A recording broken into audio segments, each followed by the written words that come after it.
Hai hai, kita Eke Debbie, Eke Elman, RT 5 dari Studio Paris. Elman Go, Debbie dan Elman bergol.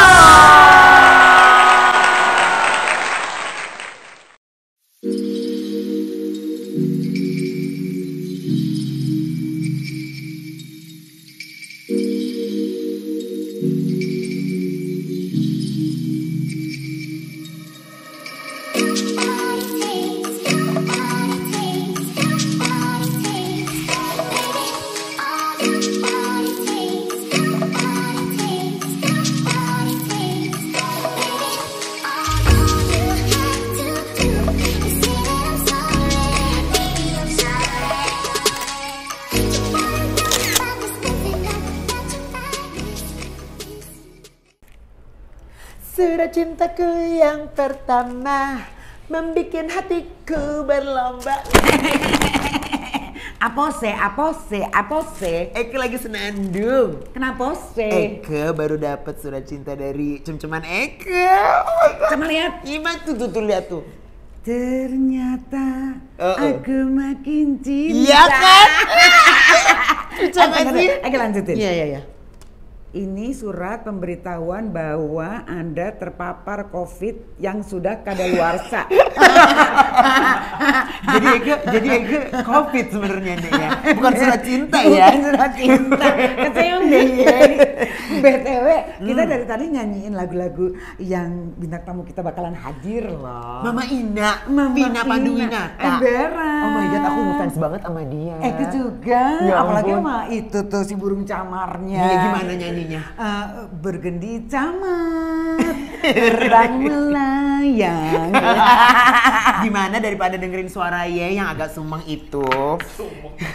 Gimana kalau kita langsung undang Desa aja? Dia nggak tahu aja. Kenapa? Zaman sekarang itu yang dicari penyanyi yang bernada fals.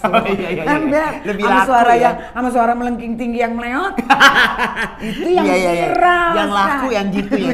Tapi karena dia legend, Iya. kita harus ngomong-ngomong sama dia. Oke, marilah kalau begitu. Ya udah kalau Oke. gitu stay terus di Jalman Go. Gaul. Aku Debbie Sahartian. Aku emansipasi. Bergaul, bye. Bergendi camat.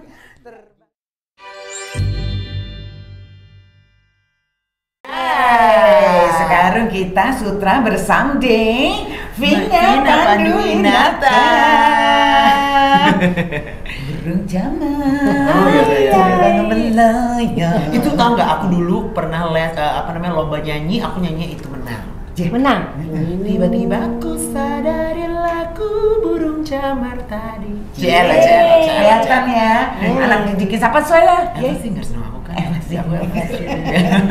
Apa sih kabarnya? Baik sayang, baik banget deh. Cica. Soalnya kan ya terlalu banyak kesedihan dia kan berapa tahun nih kita nih ngadepin pandemi itu 3 ya. tahun. Nah, jadi menurut aku kita mesti move on. Yang paling penting jaga sehat. Sama Dan cuan-cuan kelihatan. lagi. Cuan-cuan lagi. Jangan kelihatan Mama Ina ini juga sehat, ya kan? Sehat lahir batin. Sehat batin. Oke, kita ngobras. Jadi Eke ceritain dong, Yeay waktu kecil di Mande, besarnya di Mande. Siap. Ya kan? Terus punya cita-cita nggak sebelum akhirnya menjadi penyanyi? Gitu. Oke. Jadi gini, aku di 10 bersaudara. 10? Rame ya. Rame ya? Adik kan berdapat, ya. Jadi Rame. 10 bersaudara. Nah, karena ibuku Manado, bapakku Banten, jadi seneng nyanyi semua sih. Nah, Eke tuh dari kecil udah sering nyanyi-nyanyi. Udah seneng nyanyi Iya, emang. karena kita kakak beradik suka nyanyi Semuanya? trio lah, apalah gitu kan. Oh. Nah, jadi waktu ada satu yang aku ingat banget. Waktu kecil dulu Dia Iskandar kan, mungkin anak-anak banyak yang coba Google deh ya. Dia Iskandar itu adalah penyanyi luar biasa dulu ya. Kemudian beliau waktu itu sedang berobat. Jadi kan di belakang rumah tuh ada. Ya di Jakarta nih. Bogor lah kita. Oh, di Bogor. Orang Bogor. Bau tersorak ya. Jadi lahir dan lahirnya di Bogor. Iya, lahir sampai di Bogor. besar. Canberra. Oke. Nah, jadi di belakang rumahku di tuh Bogor ada itu. orang yang pandai lah istilahnya, pandai secara lamun cek zaman baheula mah cenah kos dukun, tapi dukun Spiritual. kesehatan. Spiritual lah enaknya ya. Yang penting bukan pandai besi kan. Terus dia, aku ngeliat, aku lagi jongkok, udah ada, iya ada dia Iskandar gitu kan. Halo, terus dia hai, kayak gitu kan. Terus aku gini, aduh, seandainya gue nih kayak dia gitu. Waktu itu aku udah kepikiran, aku pengen gitu kayak jadi penyanyi seperti dia. Dan kejadian. Termanifestasi ya. Termanifestasi. Jadi memang ya mungkin ya, apa yang kita inginkan kita benar-benar sampaikan, Tuhan catat. Alam tuh mencatat dan bisa jadi Tuhan kasih kita. Jadi ya benar-benar gue pengen ya. Pengen banget gitu. Dan kejadian yang nanti aku cerita nih di tengah-tengah kejadian ini apa? Kalau aku cerita kejadiannya itu loncat. Jadi awal dulu dari. Ya, jadi pertama kali itu. melihat si Diah Iskandar itu. Temu ya, aku ngelihat jalan ya Iskandar. Aduh, itu yang menyebabkan aku ada di dalam pikiranku, karena pada saat kecil itu kita sering disuruh sama mami gitu, sama bapak ya, kalau acara ini acara itu tuh sering nyanyi. Gitu. Oke. Jadi itu udah pertama kali ngeliat, terus udah dengan kesibukan hari-hari lagi biasanya nyanyi-nyanyi. Kan main oma kan Kristiani ya. Jadi mamiku kan mualaf. Oke. Jadi karena acara-acara sama main oma kan keluarganya mami tuh banyak sekali di acara Natal, banyak nyanyi, singen. Jadi dia tahu dah. Jadi kita lagu-lagu. kakak beradik ini nyanyi. Alhamdulillah main father ya. Bapak Panduwinata tuh luar biasa gitu, saling menghargai walaupun beda agama. Ingat nggak sih lagu pertama yang nyanyi ketika perform gitu apa? Widih, itu masih gitu. kecil banget ya, Bo. Loncat dong. Enggak, yang masih kecil itu, yang waktu masih kecil. Oh, Pernah ikut lomba-lomba? waktu kecil banget enggak ya, cuman acara-acara misalnya sama mama, jadi aku sama adik, sama kakakku ya. Bila ku ingat telah ayah bunda piara akan daku. Gitu. Kalau penyanyi langsung harmonisasi ya saya. Kamu lupa ya ajarannya Elva Susi. Oh gitu, lagu itu paling sering tuh. Iya, jadi kayak gitulah. Pokoknya banyak sekali. Belum lagi kalau di acara-acara Natalan keluarganya. Itu kalau misalnya Natalan ya kita nyanyi juga lagu-lagu kayak yang kalau ada kan lagu rohani yang kalau yang kita tahu adalah kulihat ibu pertiwi. Nah itu ada lagu rohaninya juga kan. Nah itu salah satu lagu yang sering aku. Iya. Terus jadi sampai besar, sampai SMA di Bogor. Di Bogor, di SMP saya. SMP. SMP. Ya, jadi gitu. Jadi ini mulai nih ya. Jadi SD. Nah, aku tuh SD di Bogor kan. Kemudian baru kelas masalah kelas 2 apa kelas 3 ya lupa ya. Sekitar itulah gitu. Itu tuh tahun 74 gitu kan. Aku berarti masih umur 5 tahun. Nah, kita karena bapakku kan Departemen Luar Negeri, jadi dari Deplu ditugaskan di India. Kita sekeluarga diboyong lah ke sana. Oh jadi sempat tinggal di India juga. Makanya agak-agak kalau tiba-tiba kalau Eka lagi perform tiba-tiba ada lagu India ya jangan sedih. Itu karenanya gitu, karena aku sempat di sana. Jadi ye waktu itu lumayan bisa dong ya sebenarnya waktu kecil, atau ngerti lah ya bahasa. Ngerti. Ini. Iya, karena kita kan 4 tahun di sana. Iya, 4 tahun di sana. Jadi ya masalah nyanyi tuh akan selalu terjadi, karena kan kalau di kedutaan kan acara selalu acara-acara tampil Hari Kartini lah, 17-an, itu selalu tampil, kakak beradik selalu tampil. Berapa orang yang nyanyi dari yang 10? Yang nyanyi sebenarnya kita berempat yang perempuan. Sebenarnya Nah, yang perempuan ini ada 6. Ya. Oh, jadi 6 Ya, perempuan. yang 5 nih senang nyanyi nih ya. Cuman kakakku yang paling tua waktu itu nggak ikut ke ini ya, ke India. Jadi ini yang 4 ini yang sering nyanyi. Yang tapi paling banyak bertiga. Jadi saya nomor 8, nomor 7 sama nomor 6.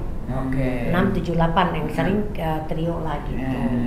Nah, ada sih salah satu dari 6 bersaudara yang perempuan nih, satu kalau nyanyi fales.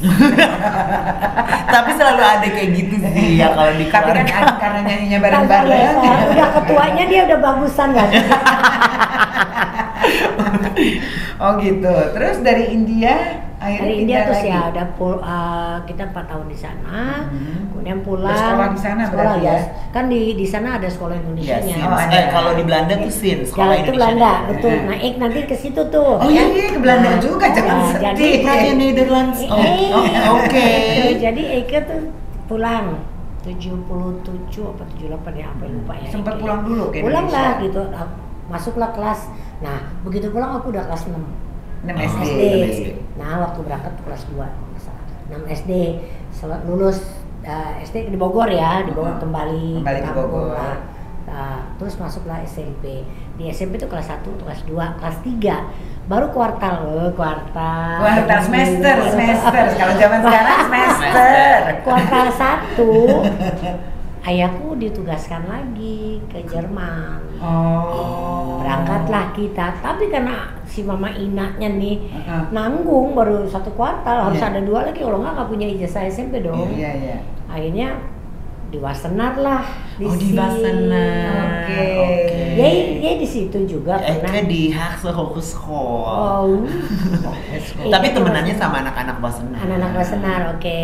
Jadi momennya sempat di situ. Jadi kakakku, adikku di Hamburg, Terus aku harus ke situ karena Iya. mesti nyelesain SMP-nya. Karena itu sekolah negeri juga. Sekolah sebenarnya. negeri Iya, juga. iya, tapi di gitu. Belanda. Jadi Terus Wassenaar itu sekolah negeri tapi di Belanda. Belanda. Iya. Ya di kota. Tapi di Belanda. Tapi anak-anak Sin itu kerjanya happy terus nggak sih? harus happy dong. Dan kita tuh momennya di asrama putri dulu. Di situ Oh, ada. iya, ada Ya kan, asrama. di Wassenaar. Asrama putri. Jadi kalau ke sekolah tuh tinggal jalan kaki. Iya, iya, gitu. iya. Nah, asrama putri itu ibunya dari Mogi Darusman. Nah, nanti ada sambungannya lagi nih ceritanya iya. ya. Jangan Oke. lupa ya, nanti disambungin loh.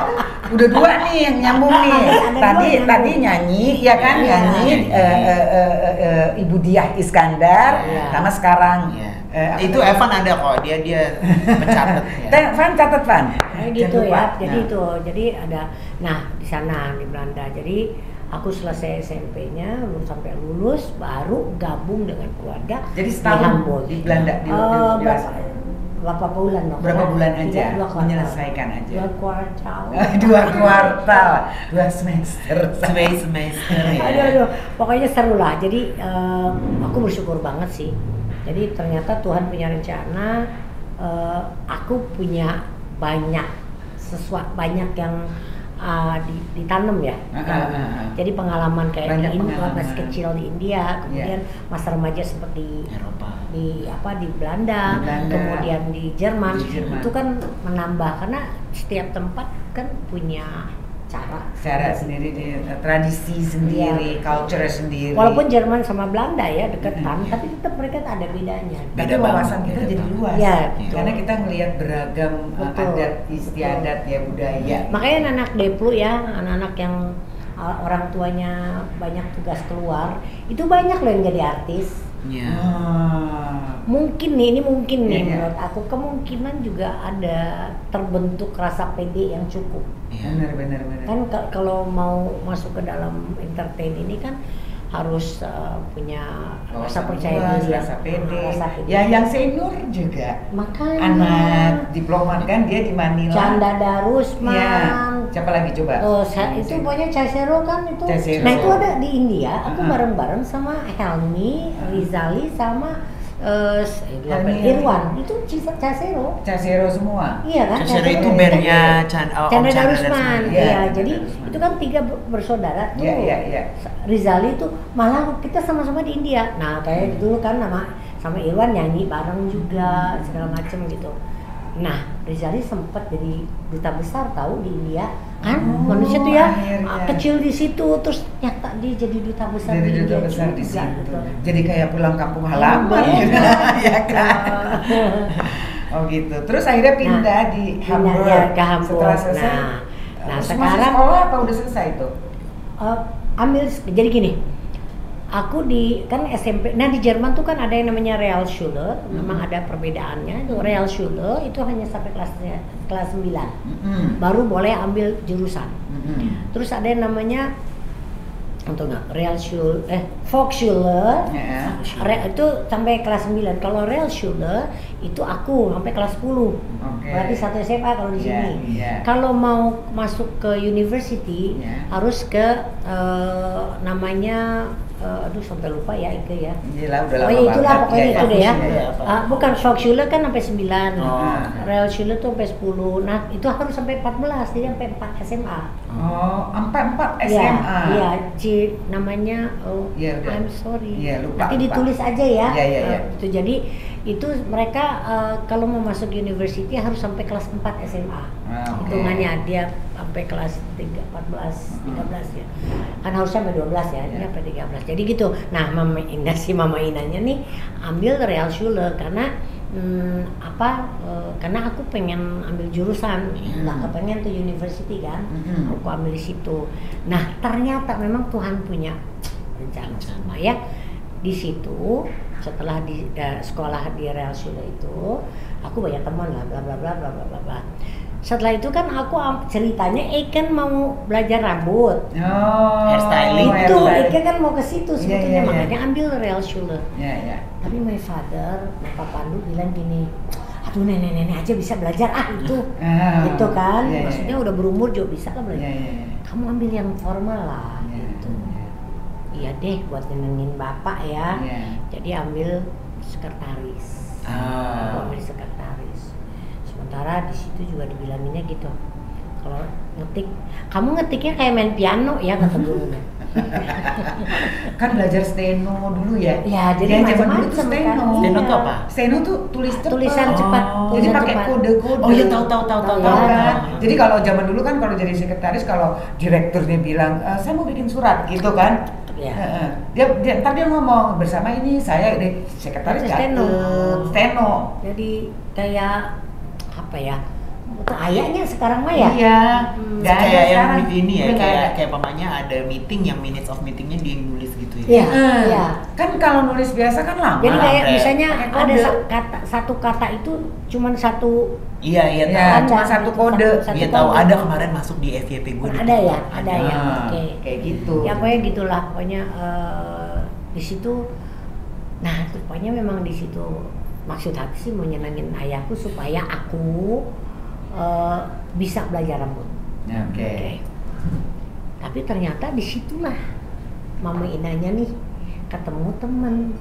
Dia bilang kita kan camping nih udah mulai kuliah tuh, kan? udah mulai. Belum kan aku udah ambil sekretaris kan cuma setahun kan. Iya.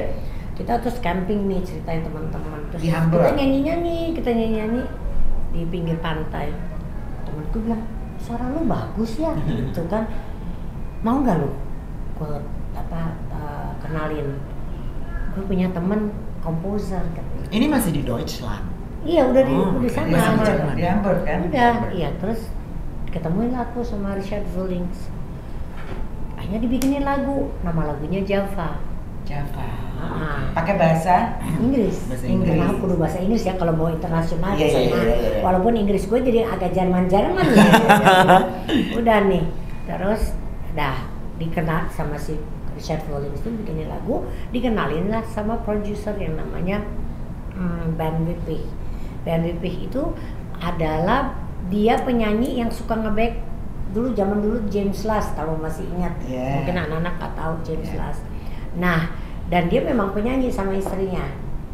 Dia produce aku, dikenalin ke RCA.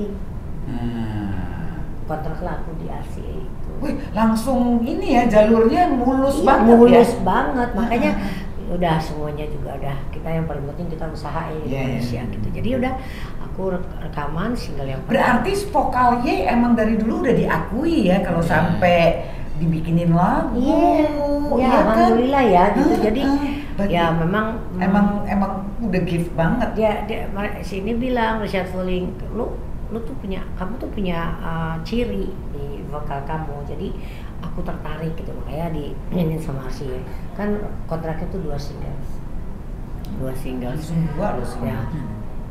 Keluar yang 1, kemudian masih ingat nggak lagunya apanya? Java, ntar aku pasang kasih ya, Iya. backing ya, Iya. back sound ya, Iya. ingetin ya nak. Kan nggak apa? Copyright. Sutra lah. Soalnya kita suka ditegur. Nggak apa-apa, nanti gue iniin si ban pipihnya sama. Iya, oke. Jadi itu lagunya tuh Early in the morning, apalah gitu. Kasih Java. Apa lupa udah nanti tapi gayanya nyanyinya emang udah kayak gitu dari awal. Lihat dong nanti kasih ya. Gelungging fotonya singlenya tenungging ya, udah dari dulu gue Fresh the Broyen lah ya gitu dari dulu gitu. Jadi fotonya ungging, covernya gitu kan. Nah udah deh, 1 single itu udah promosi segala macem. Yang single yang kedua aku rekaman, namanya Touch Me. Ininya Touch Me judulnya. Namun yang kedua itu belum dipromosiin, belum keluar. Aku dapat kan di bapak, jadi adiknya bapakku ya, mama tuh bilang gini, kamu kok ini berkarir di luar sih, nggak di negara sendiri gitu. Kalau di negara sendiri kayaknya lebih oke deh gitu. Bahasa itu tuh nempel banget deh di aku ya. Tapi ya aku kan harus nyelesain. Terus lama kemudian beliau wafat. Pulanglah aku. Siapa bapak? Aku adiknya bapakku itu yang bilang kamu. Pamanku itu. Akhirnya aku pulang. Terus ketemu sama Mogi Darusman. Ya. Sebelumnya mama ketemu sama Mogi Darusman. Kita sama-sama di Jerman kan, gitu kan. Ibunya juga kan ibu ibu asrama putri aku kan ibunya. Udah bla bla. Yuk aku ininya sodorin ke produser gitu. Terus dia bilang kayaknya ada dari sekian banyak tolak lah gue ya. Ditolak. Satu-satunya yang tidak menolak aku adalah Jackson Record. Yang nerima aku. Karena ternyata Jackson Record itu kalau kamu lihat situnya tuh artis-artisnya aneh-aneh deh. Kalau dilihat ada Gigi Maria, ada Ebitya Ade, Frankie and Jane. Iya. Beda gitu. Semuanya beda. Unik lah ya. Unik gitu ya. Dah dikenalin ke situ. Nah, aku waktu itu Chandra Kirana kan lagi gila banget tuh. Nah, yang dia kan. Nah, Chandra Kirana tuh acara yang di TVRI. Pertama kali di TVRI yang pakai itu orkestra blue gitu. Screen. Blue screen. Iya, blue screen. Oke. Itu yang pertama kali. Udah gitu orkestra ya. Aku ketemu dia tuh ini banget. Ya apa ya namanya, senang banget nih, pengen banget. Udah gitu kan ya, zaman dulu mana ada yang kayak nyanyi. Nah kan karena aku udah rekaman, nah aku nyanyi di acara Chandra Kirana lagu itu gayanya The Fresh the Broyen, mana ada saat itu gaya kayak gini banget. Terus baju juga aku, kalau orang pikir kayaknya sembarangan banget, tapi enak dilihat. Kayak aku ketemu tante Radio sama Liro ya. Nah, kan itu adiknya mamiku. Jadi tante aku mau syuting gini, aku boleh nggak?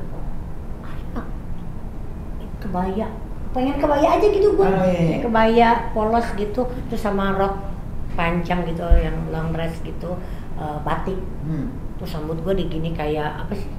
Cepol. Star Wars yang juga. Star Wars. Kayak gitu. Terus gayanya The Fresh the Broyen lah, gue lain sendiri gitu. Gue senang banget. Nah itu rupanya maksud aku tuh, Tuhan kasih jawaban di Indonesia ini ya. Aku ketemunya sama sama Dia Iskandar yang dimana diperkenalkan di TVRI itu di TV itu justru lewat. Jadi berapa tahun kemudian yang dia lihat Dia Iskandar itu akhirnya berjumpa ketemu dan aku sampaikan nama dia, aku tuh dulu seperti apa gitu sama dia, benar-benar adore gitu kan melihatnya gitu. Tapi makanya sebenarnya itu kejadian kan, itu saya udah ketemu waktu kecil ketemu dari situ. Terus sambutannya pasti bagus begitu dia tampil di TVRI dengan gaya yang seperti itu. Kalau zaman sekarang apa katanya viral gitu. Iya. Kaget aja gitu semua orang-orang tuh, ini siapa sih gitu, ya kan? Terus cara berpakaian aku juga dulu memang agak sedikit beda gitu ya. Aku main warna, kemudian kalau syuting kan zaman dulu banyak di luar, ya kan, kamera ria lah, banyak di luar. Gak pernah gue pakai yang mengkilat. Gue pakai bajunya baju biasa aja gitu, kayak baju main, tapi yang chic gitu kan, gitu. Karena buat aku nggak masuk akal deh kalau di luar kok pakai baju Fresh Broyan gitu kan. Nah itu aku ngelawan. Setelah itu banyak sekali kejadian, banyak sekali yang mengikuti lah anak gitu. Udah gitu ada satu waktu juga, cepetan Vina udah mau syuting, aku pakai anting baru sebelah, cepetan gue pakai sebelah aja gitu bodoh tuh, ya kan, sininya pakai yang kayak gini, satu pakai sebelah, terus pakai antingnya sebelah, nggak emang mau gini, gitu. kayak gitu lah kira-kira ya. Think out of the box ya. Itu out of the box, jadi rambut juga dicepakan, ingat kan kamu sini cepak, bonus Fresh Broyan, pokoknya waktu itu aku bikin sesuatu lah. Bikin pionir trendsetter lah ya. Kok sampai akhirnya sama Jackson Record itu kan bikin album. Iya betul. Ditawarin langsung bikin album. Dan setelah itu ya rekaman terus aku di Standar Kirana itu. Jadi waktu dia ditawarin akhirnya dia udah dong for good dong pulang dari Jerman. Nah, itu ya, kamu untung ingetin aku. Jadi aku tuh telepon. Ada karir ya. Aku telepon produser aku kan. Aku bilang, Ben, maaf banget, aku tuh ingat paman aku, my uncle, gini. Boleh nggak aku? No, it's okay, dia bilang. It's okay, Vina, kamu nggak usah merasa bersalah. Yang kamu harus tahu bahwa anytime kamu mau kesini balik, pintu terbuka lebar. Jadi aku tuh dikasih semangat gitu. Ya udah kamu lakukan lah. Aku bilang nggak enak kan, aku belum promosi, belum apa. It's okay. Di album yang single kedua ya. Dia bilang it's okay, itu nggak ada apa-apa. Dia bilang artinya kerugian dia itu untuk buat itu nggak ada apa-apanya dibanding kebahagiaan kamu. Iya. Oke baik, minta ampun baik. Saya sedih juga sih. Tapi sekarang aku nggak tahu kabar dia. Udah nggak tahu kabarnya? Aku mau coba cari. Iya. Cari dong. Harus. Kali aja bisa. Siapa namanya? Coba kali-kali. Bernd Wippy. Iya. Dia seorang orang Jerman. Iya, dia orang Jerman. Terus istrinya namanya Freya. Dia produser, dia juga penyanyi. Di Jerman. Oke, nah terus lanjut. Berarti dia ditawarin Jackson Records. Album pertamanya apa? Yang bikin siapa? Citra Biru. Iya, Citra Biru. Yang bikin? Jadi Citra Biru itu yang ciptakan lagunya itu kan James Arsenal. Kemudian yang mengaransemen itu adalah aransemennya tuh Rudy Gagola. Terus stringnya tuh Billy Budiarjo. Anak sekarang mungkin banyak yang nggak tahu gitu. Dia tuh dulu hits banget sebagai, kalau mungkin anak-anak sekarang taunya ADMS gitu. Pada saat itu dia lagi hits. Dia yang lagi hits. Nah terus gimana ceritanya sampai akhirnya tercipta lagu Citra Biru itu? Nah, dia ikut campur atau tinta? Semuanya terserah. Tinta. Dia dasarnya. Jadi aku kan memang vokal. bawel kan jujurnya nih aku ya. Jadi kalau aku tuh dapat lagu-lagu itu dipilih sama aku gak mau bohong. Aku mau jujur sama diri sendiri. Gue kalau ambil karena gue pas, gue suka, gue oke. Jangan karena temen gue, adik gue, jangan sampai kayak gitu ya. Karena takutnya nggak jujur. Menurut aku itu justru tidak menghargai ya. Jadi milih nih lagu-lagu. Terus kamu kan ada Citra Biru, kemudian ada lagu Adakah Kau Rasakan Kerinduanku Ini. Nah itu Rudy Gagolojo yang bikin. Itu atas permintaan aku, karena aku bilang aku suka banget lagu Close the windows, call you needed me. Oh iya, you needed me. I need to burn now. Itu let it all begin. Itu. Nah itu, jadi aku minta itu, terus dia bikinin itu. Jadi aku banyak lah. Aku minta kalau diikutin alhamdulillah, kalau enggak juga nggak apa-apa, aku pilih. Dan Jackson saat itu dia tuh memberikan kebebasan untuk milih. Paling dia cuma bilang kayaknya cari lagi deh yang lebih komersial ya, satu lagi gitu, yang ini oke gitu. Jadi aku selalu bilang sama dia, kamu produser, kamu punya uang, kamu punya kemampuan untuk berbisnis. Tapi kalau aku punya suara, aku bilang gitu. Jadi kita sama loh. Iya. Saling mutual. Sampai Mama Ina, kamu lihat ini deh. Cover kaset. Zaman dulu kaset. Masih kaset dulu. Jadi Citra Biru itu masih kaset sampai album keberapa ya masih kaset? Sampai 4, ke-5, ke-6 masih. Masih ya? Dong. Masih. Kan Eke kan tahun berapa Eke? 80-an ya, Bu? Nah, itu ya kayak Eke punya loh kaset-kasetnya di Eke juga ada. Kan rambutan gitu. Fraser Broyan. Ada yang begini kan ya kan? Iya. Jadi itu juga yang foto James Asunda, Citra Biru. Yang lagunya dia, kemudian juga ininya fotonya juga dia. Aku senang banget tuh zaman dulu tuh kita saling menghargai dalam hal berkarya. Iya. Kita tuh kalau zaman dulu Mama ini pengen sharing sama kalian yang anak muda ya. Jadi sebenarnya dalam bekerja, dalam berkarya tuh pertemanan tuh sangat diperlukan. Networking ya. Networking. Jadi karena kita punya rasa kasih dalam pertemanan itu dalam berkarya, jadi kita lebih komplit. Orang tuh bisa merasakan apa yang kita sampaikan gitu. Kalau menurut aku ya sekarang banyak anak-anak ini yang melupakan itu gitu.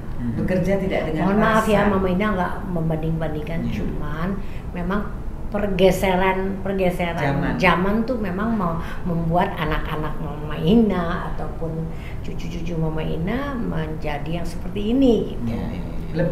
Lebih ke diri sendiri nggak empati atau empati agak kurang karena kemungkinan besar karena lebih banyak hidup di dunia maya.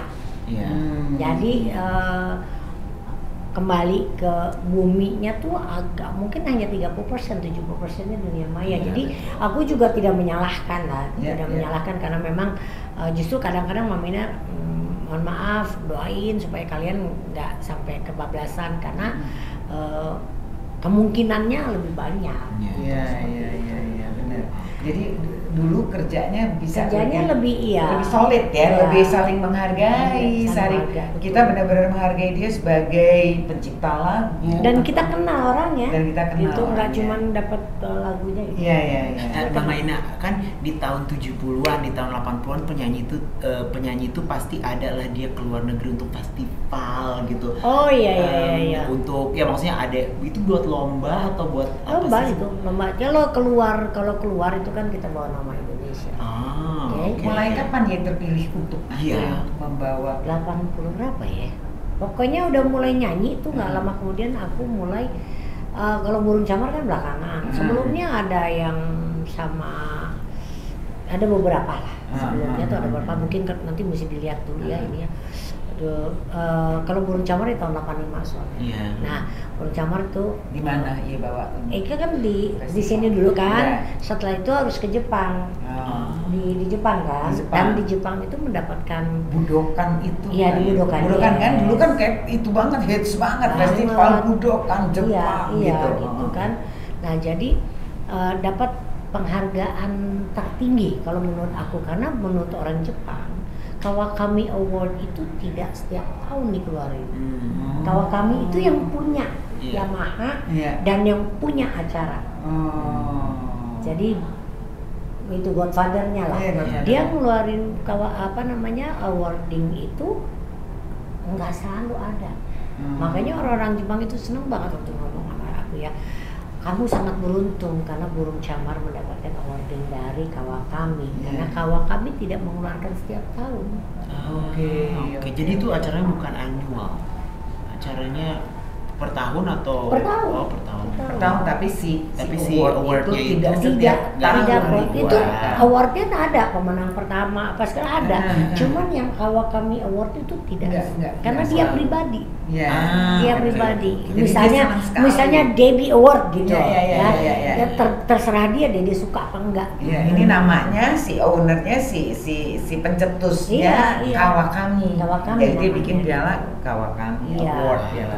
Aku waktu di Jepang aja sempat ketemu sama Janet Jackson, ketemu Latoya, karena aku bareng sama Latoya waktu itu ya, sama Latoya. Terus Janet Jackson waktu itu masih backing vokalnya Latoya. Aku kalau nggak salah waktu bareng sama Latoya itu tahun berapa ya? Itu kalau nggak salah sih yang burung camar ya. Karena aku kan kesana kan selain burung camar ada. Aku ada dua kali kan aku kesana ke Jepang itu. Ya. Jadi ya kalau nggak salah Latoya itu aku ibunya tuh ya Allah baik banget. Aku di situ yang ngelihat bahwa itu harus menjadi satu panutan buat kita ya. Jadi dia seorang ibu dari Michael Jackson, Janet Jackson, dari Latoya, tapi begitu humble. Jadi dia tuh lagi ngejahit. Sorry, aku jadi cerita ya. Lagi ngejahit itunya apa jas gitu, jas buat si Latoya pakai. Dia bilang, you know what, this is Michael's, punya Michael. It is too long for her. Jadi dia harus pendekin tangannya gitu kan. Kan humble banget gitu kan. Dan terus dia ngobrol where I come from, apalah terus ngobrol kayak itu nempel banget di aku. Jadi maksud aku kita jadi manusia tuh nggak usah deh lebay deh jadi orang gitu kan. Kalau dia mau ini juga bilang gue ibunya Michael Jackson. Siapa yang nggak tahu kayak gitu misalnya. Nggak ada sama sekali. Orang Janet aja waktu itu santai aja, Latoya aja ya hai masih biasa aja gitu sama peserta. Dia kan internasional ya, tapi maksud aku tuh aku suka. Dia very humble. Tapi berarti karena biasa mengikuti festival-festival, jadi mainnya mentalnya udah mental juara sebenarnya ya. Nggak, maksudnya gini loh, ikut festival itu kan deg-degan. Pernah ini nggak? Nggak, kalau aku jujur ya, Dep, bukan belagu ya. Tapi menurut aku dimanapun aku berada, di panggung mana buat aku sama aja. Apalagi kalau namanya festival itu cuma satu aja. Gue harus melakukan yang terbaik karena gue bawa misi nih buat kalau yang di sini buat si pencipta nih, ya kan. Kemudian kalau yang di sana bawanya Indonesia gitu. Buat aku makanya jujur saya kayak dapat Kawakami Award. Kalau kamu nanya, lu bangga banget ya? Ada bangga. Pasti dong. Pasti ada bangga, tapi gue nggak berasa lebih. Di mana lebihnya aku? Itu cuman satu status gitu, jadi pemenang atau apalah kayak gitu. Jadi menurut aku pernah ngalamin hal yang aneh-aneh di panggung gitu, kayak keseleo lah, atau apalah. Gue kalau jatuh mah sering ya, Bo. Tapi banyak kan di belakang panggung. Kalau di panggung ada berapa kali. Makanya sekarang si Ine nih, anak Eke manajer ini. Kalau Eke udah pakai yang Fresh the Broyer, ganti. Pokoknya enggak. Soalnya Eke pernah sampai kayak ini ya pas jatuh di tangga itu baju kan sampai gitu kayak terjun payung. Gitu. Aku sering tuh ya, gitu. Terus kalau masalah kejadian di nyanyi lupa. Nah, jadi gini, aku memang kalau memang di atas panggung tuh kalau yang namanya di belakang panggung kan aku kan sama nih sama almarhum Dono Kasino Lato. Jadi aku kalau mau naik panggung tuh main mun-mun. Gitu kan? Main mun-mun. Itu kan stres ya. Aku biasanya kalau sama almarhum Dono kita lihatnya berdua. Gitu kan? Tapi kalau udah nervousnya ya. Begitu naik hilang semua. Karena tanggung jawab ya nomor satu. Namun ternyata nih kalau kita udah terganggu secara jiwa ya, hubungannya sama orang tua, sama saudara kan, ini ayah aku kan yang meninggal, ya ayah aku meninggal tuh dampaknya luar biasa. Yang biasanya aku nggak apa-apa dalam kesedihan apapun, aku nggak apa-apa di atas panggung. At that time, karena waktu itu aku nggak salah 3 hari sudah meninggal. At that time aku nyanyi bareng sama Tante Titi Puspa. Oke. Tante Titip nyanyi, selesai Tante Titip nyanyi, panggil aku kan.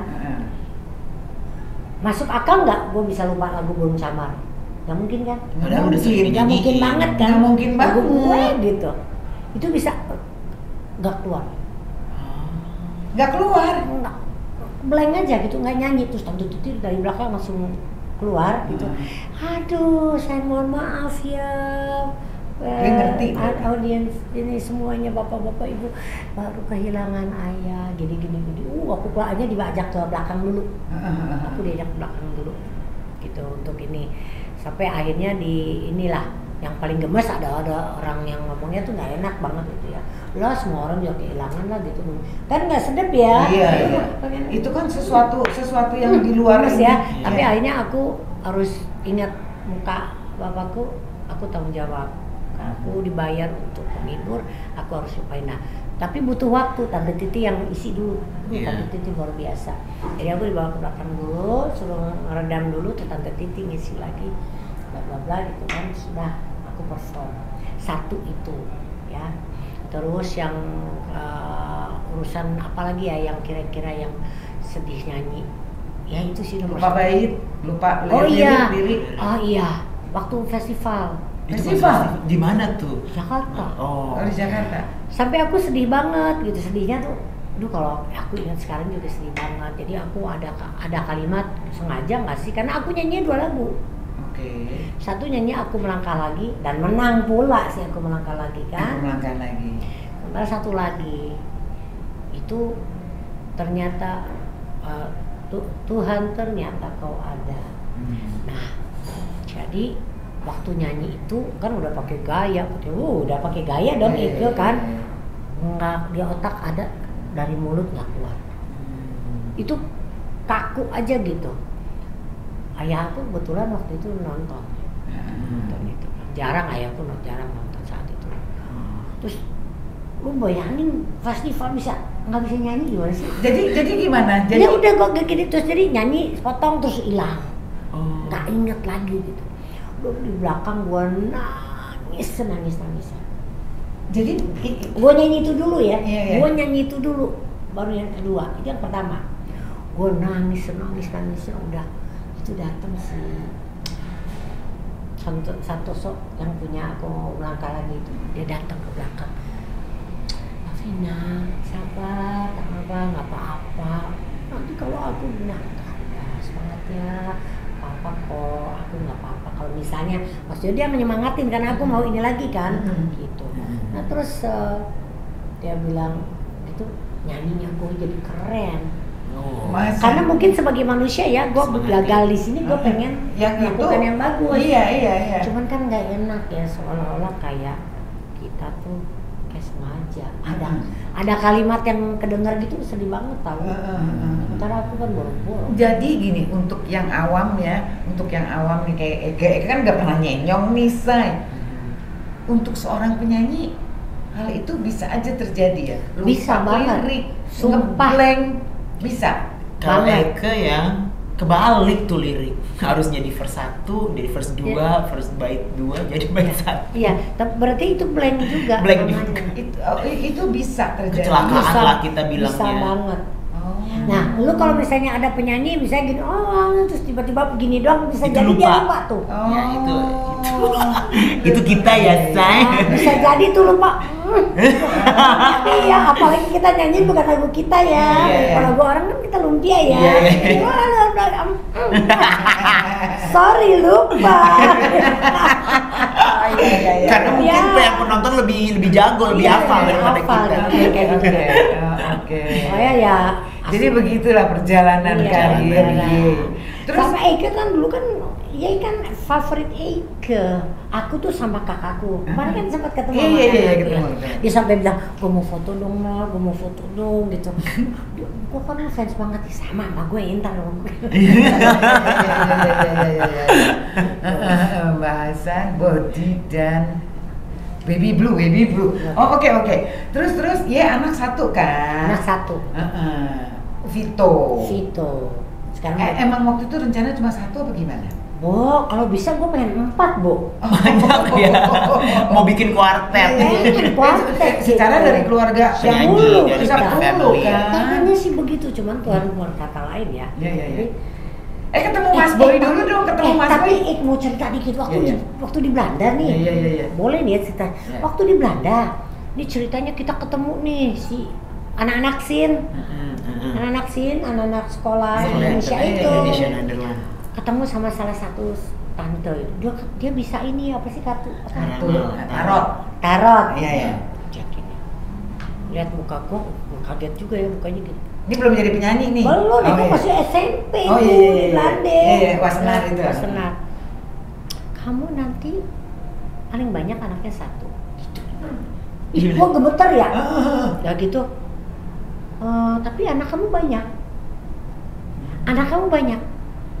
Tapi jadi 1 ya kamu ya.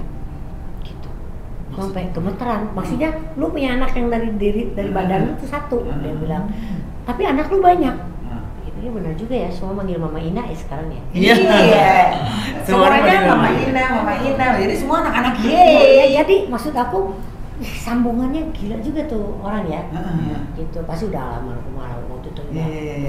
Dan sampai sekarang dia inget karena dia benar-benar bilang anak 1. Eko maunya 4 kan ya. Iya, terus gimana terus waktu itu? Udah nih. Jadi aku kan menikahnya lambat. Ketemu Mas Boy 30 kita baru dilamar ya, Bo. Iya. Sementara gue punya pacar namanya Boy Yudo itu kakaknya teman SMA Eike. Oki Harmanto. Jadi itu kakak beradik itu suka rally. Ya, ini kayak cerita si catatan si Boy beneran ya? Beneran. Sama Mas Boy. Jadi rally. Nah, si Mama Ina ini si Vina Panduwinata diminta untuk bernyanyi acara ini dong, piala dong. Iya, pembagian pialanya. Awarding dong. Sampai di situ. Tapi ya memang juara deh. Ini aku garis bawahi sekali lagi, semua itu rencana Tuhan. Iya.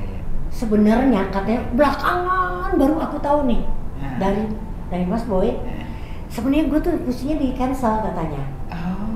Sebetulnya harusnya di cancel. Cuman orangnya tuh bingung, nggak tahu gimana. Udah duluan dateng gue. Jadi tak jadi cancel. Gitu. Disitulah aku ketemu sama Mas Boy. Ya gitu, ketemu sama beliau. Pak, panggilnya beliau. Gitu, jadi ketemu di situ, ketemuan gini segala macam. Lanjut. Nah, pacaran nggak romantis tuh, ya? Aduh ya Allah Gusti, zaman dulu ya, Eka kalau megang gini dia gini tahu. Iya. Geli gitu. Bukan geli, lari sih. Kaku dia orangnya. Udah nih. Ini ada romantisnya.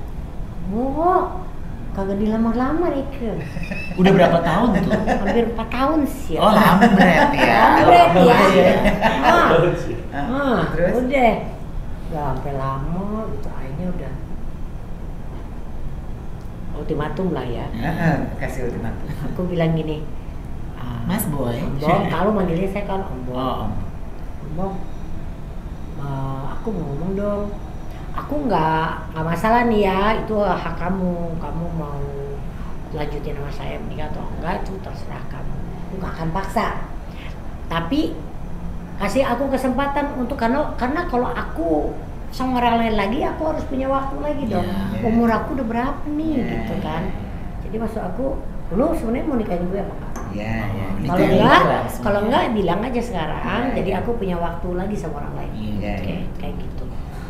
Oh, bang, yang lain ada yang mau loh. Ada yang mau loh. Ngawinin Eke. Ada loh yang mau aku gitu. Ultimatum. Karena apa? Eke bosan ditanyain wartawan, kapan nikah kan? Udah. Jadi pas umur 30 tuh, aku baru dilamar. Zaman dulu kan ya, 30 kan kuliah ya. Jadi dilamar, terus akhirnya aku nikah. Umur 31 lah, aku lahirin Vito. Jadi anak satu tuh. Terus udah dia anak badan Eke segede kulkas pintu 4. Itu ya mana aku pengen nih mau ngasih tahu juga ya sama anak-anak ya, kalau yang jadi SPG lah apalah, jangan sekali-kali seperti itu. Iko pernah nih itu segede genggong gitu jalan-jalan, anakku Vito masih umur kalau nggak salah hampir setahun lah gitu. Mau beli baju dong, udah mulai mau ada nyenyong lah ya, ada atau di wawancara atau apa, mau beli baju tuh bodoh segede gitu udah di kota tuh, aku ingat namanya apa tuh lupa deh, mall yang ngetop banget. Itu ada. Aduh lupa deh. Kayak gitu. Sanes. Ini benar-benar mall. Udah ke situ. Aduh kok itu anak. Hei Mbak Vina, gede amat ya badannya. SPG-nya body shaming ya Mbak SPG, tolong. Zaman sekarang body shaming gitu udah, namanya. Gitu. Terus aku udah sempat diem kan. Oh iya baru melahir. Ini ya udah punya anak kayak gini. Udah diem, gue diem aja. Terus gue lihat. Ini udah ya nggak ada ukuranku gitu kan. Pakai ngomong lagi. Nih kalau misalnya ada yang ini katanya, yang ada yang cukup pilih deh. Ngomongnya gitu. Masih suruh gretong. Hitam ya. Kamu namanya siapa? Bilangnya sama bosnya kamu. Saya beli ini semuanya baju, mau apa? Gitu kan? Gua nggak tahan banget gua kan. Karena itu sebenarnya toko langganan aku, ya. Aku kebetulan juga tahu sih ininya si bosnya, cuman jarang ketemu kan. Dulu ada di Ratu Plaza juga, tapi ada juga di, naon sih daerah mana, Gajah Mada Plaza. Gajah Mada Plaza. Udah. Please, itu bikin marah banget loh. Body shaming tuh. Jadi jangan sampai lakukan itu ya, karena itu marahnya setengah mati aku. Pastilah. Dan besar sekali ya pengaruhnya ya. Gue diajak nyanyi nggak mau gue, karena gue tuh gede banget. Gitu. Kayak gitu. Jadi maksud aku tuh ini ya, itu salah satu yang memalukan sih sebenarnya. Tapi aku selalu mengatakan bahwa ya kita harus terima lah menjadi ibu. Jadi kayak gitu. Ya salah kita sendiri kalau kita nggak jaga. Gitu. Terus abis itu masih coba lagi? Ya jadi gini, aku sempat ke Singapura untuk, karena kok nggak hamil-hamil, hamil-hamil. Karena Vito juga asinya itu pokoknya nyusu aku umur 3 tahun. Sampai 3 tahun. Karena maksud aku tuh gini, kayaknya gue pengen yang terbaik, buat anak gue. Ternyata itu salah juga ya. Artinya salah tuh, katanya lo mau punya anak, bukan begitu caranya. Harusnya dilepas. Nah itu setelah Vito umur 3 tahun itulah aku lepasin sapinya itu, akhirnya aku terus ke Singapura. Mereka dicoba lah untuk dirapiin. Terus ya minum obat dong, tambah gede lagi ya kita ya. Hormon kan, udah. Terus saya karena kalau pikir-pikir kan juga udah umur 33 ya, 32, 33. Metabolisme juga. Ya, gitu. Tapi dokter bilang zaman itu aja melahirkan tuh sampai 37 oke. Jadi makanya kalau kamu mau silakan. Ya udah, akhirnya sempet nih aku hamil. Jadi aku nggak tahu. Bo, kadang-kadang kita kan ada dugemnya ya, Bo. Iya. Banget dong. Ada dugem. Kan dugem. Minahasa kan ya, Bo. Minati. Minati Atma Negara. Minati Atma Negara. Minahasa. Udah kan. Nah, ya kan? Ya masih muda loh Mama Ina waktu itu. Iya. Apa-apa kan. Sekarang minum air aja ya, Tadi ini sekarang teh aja. Ya.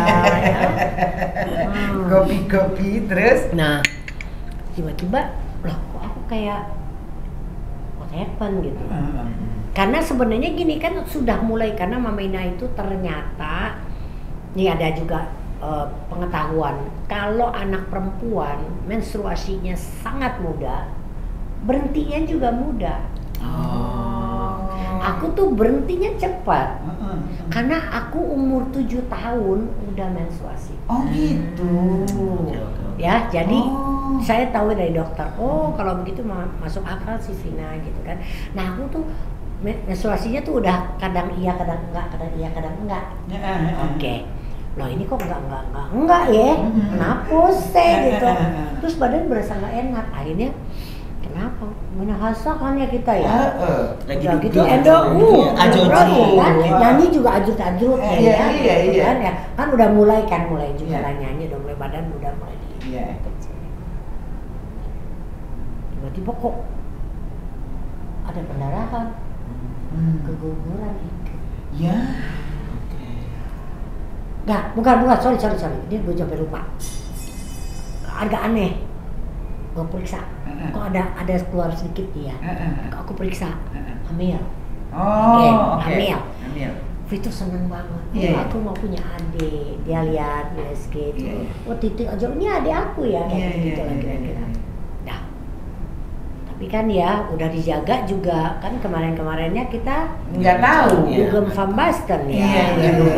Dugem Van Basten. Udah. Orang Belanda tuh. Dugem Van Basten. Udah tiba-tiba pendarahan situ lagi sekolah gitu atau gimana aku nggak biasanya aku dulu tuh aku situ tuh sekolah aku yang nyetir nungguin pulang itu benar-benar selalu gitu ya biar nggak tidur tapi diantar. Nah itu waktu itu karena aku merasa nggak enak terus akhirnya periksa situ cuma diantar sama driver kan. Begitu dia pulang, nah aku keguguran, akhirnya aku dikuret, harus dikuret. Nah begitu pulang tuh, itu kan nangis ya setengah mati ya kan kita berharap ya punya anak ya, gitu terus itu datang, di situ hebat banget ya namanya anak kecil tuh gak ada urusan loh jiwa itu mau anak kecil apa gak ada urusan itu bisa berbahasa seperti ini. Mama jangan nangis, Mama adik aku udah nggak ada ya. Mama jangan nangis kan aku nangis sayang maaf ya jadi mama gak kasihan adik kamu gini. Terus dia peluk aku, Mama jangan nangis, air mata aku tuh gelap. Mama gak boleh nangis, Mama harus bersyukur kan Allah udah kasih aku. Nangis gak gua? Buyar, makin buyar dong. Tapi dia bener gitu, Tuhan udah kasih ini kok kamu anak sampai aku, kamu jangan nangis lagi ya gitu. Nah dan ternyata aku kena baby blue. Oh, karena ini lama ininya. Karena keinginannya tinggi mungkin secara kejiwaan ya. Keinginan tinggi tiba-tiba dikecewakan gitu. Tapi kecewa itu juga karena ulah gue sendiri gitu. Kenapa gue bisa nggak tahu? Nah aku itu setahun loh. Baby blue tuh aku tuh buat ibu-ibu yang kena baby blue, aku bisa merasakan sakitnya kayak apa. Jadi tolong ya sekitarnya keluarga juga tolong diperhatiin itu jangan sampai salah karena baby blue bisa bikin bunuh diri. Iya. Karena aku merasakan sendiri tiba-tiba aku sedih ada yang nanya atau misalnya suami ngeselin nih ngomong sesuatu terus kena gitu kayaknya kita itu mama tuh bisa aku tuh bisa masuk kamar mandi ambil shower duduk di bawah diguyur aja gitu sambil nangis. Karena kalau nggak gitu gue pengen mati. Oh gitu. Ada rasa pengen mati. karena aku berasa berdosa gitu, kenapa anakku sampai hilang gara-gara gue gitu. Tapi sempat profesional gitu nggak sih, maksudnya cari pertolongan kayak ke psikolog, psikiater? Aku kan ngobrolnya sama dokter, jadi dia bilang yang bisa meredam dan menyembuhkan tuh dirimu sendiri, nggak bisa orang lain. Gitu, misalnya diajarin terus coba kamu meditasi, gitu lah. Akhirnya gimana ya keluar dari situasi itu? Ya, aku dibantu juga ya, suamiku juga pengertian gitu. Jadi kalau cengengnya minta ampun, bentar-bentar ngengong. Itu kan yang bukan Vina banget kayak gitu kan gitu. Suamiku aja bingung gitu. Ya udah. Ya, jadi itu aja pokoknya udah sampai berapa kali tuh. Jadi kalau ada orang nanya, Vina kemarin ini keguguran ya, itu udah nggak pakai ABC langsung.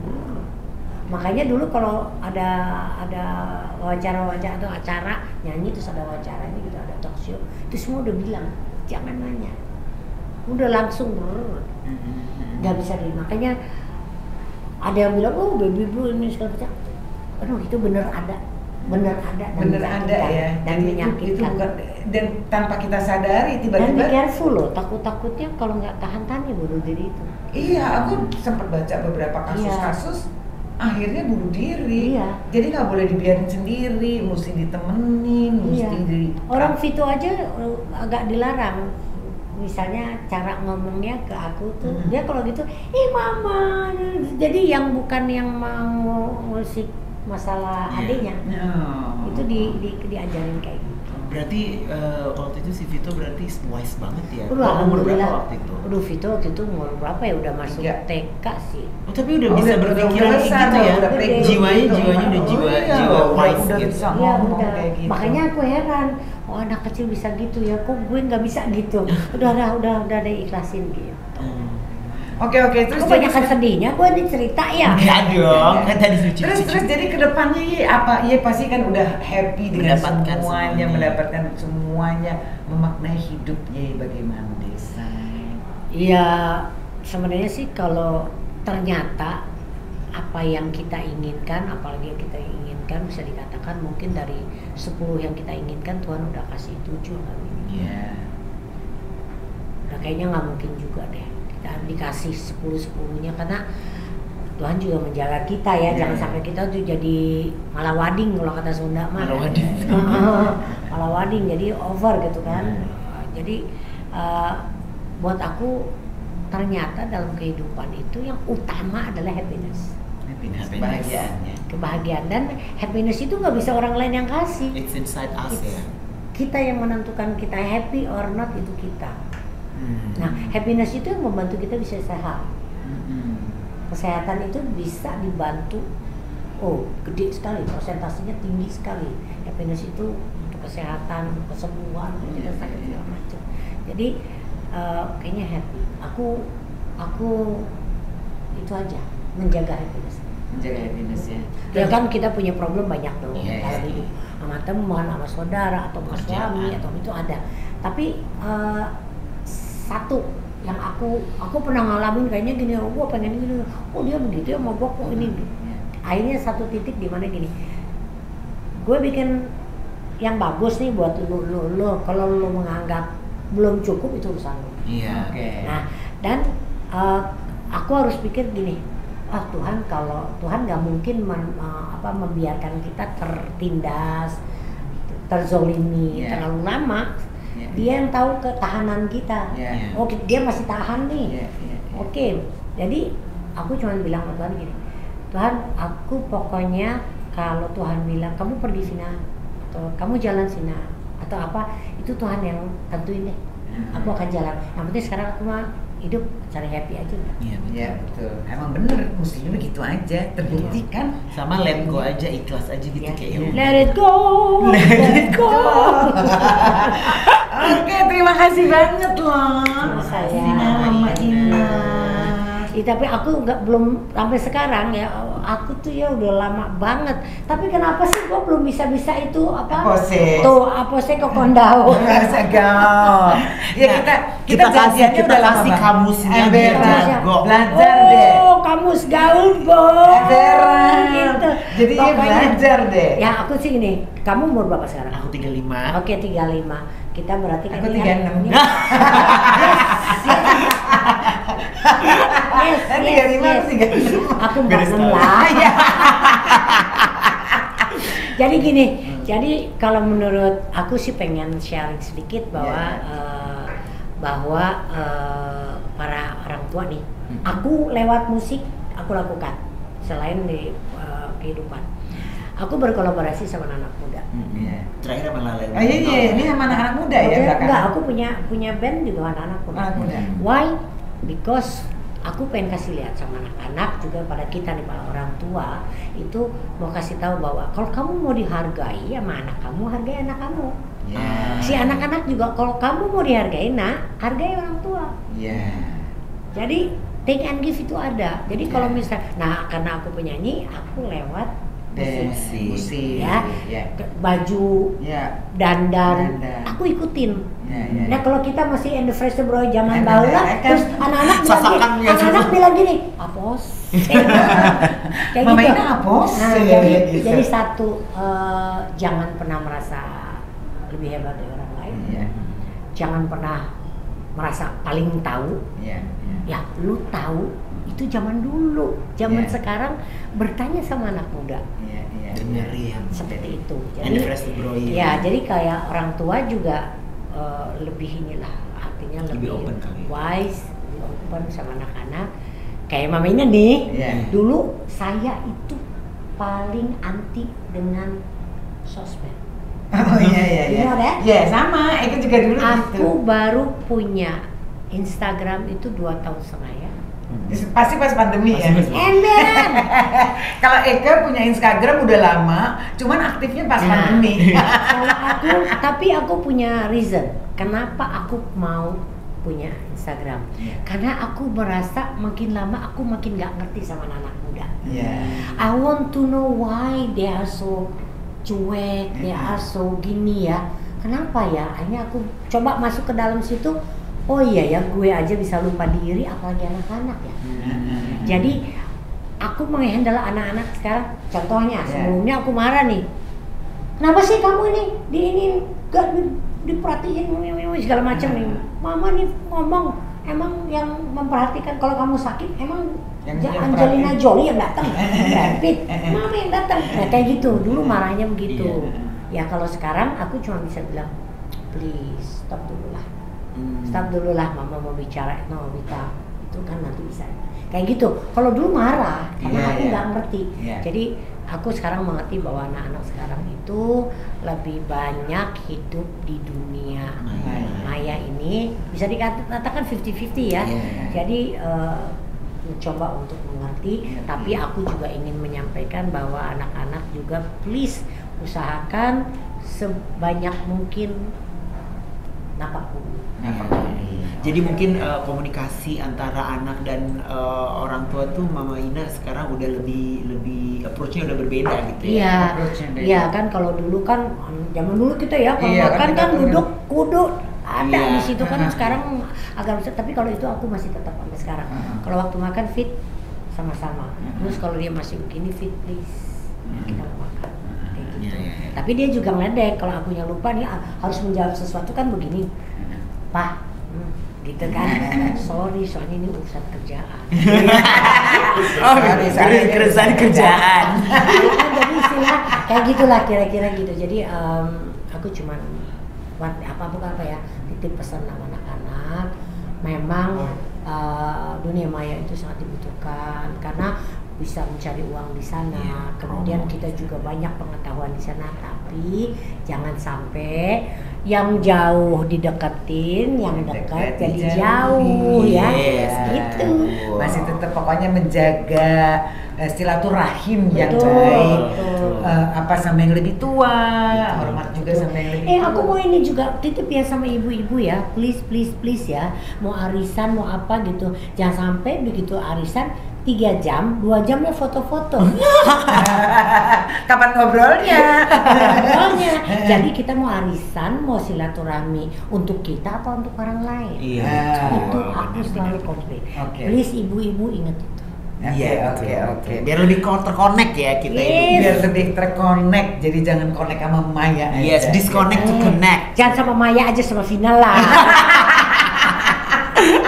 Oke, terima kasih ya Wina ya. Iya, Terima kasih terima banget. kasih. Sorry nih aku ngomongnya terlalu banyak. Enggak apa-apa, cocok, malah cocok. bagus dong. Terima kasih juga buat Bali Timbungan Iya, ya. terima kasih juga dan jangan lupa di subscribe, di komen, sama di share ke semua Oke. rakyat. Tempatnya oke banget kan? Oke Ini banget kan ya. Bali Timbungan ya. Bali Timbungan. Bali Timbungan ini di Sarina aja. Sarina, Betul. Tambrin. Cocok. Oke, terima kasih. Sampai ketemu lagi. Bye. Bye. Debbie dan Elman bergol.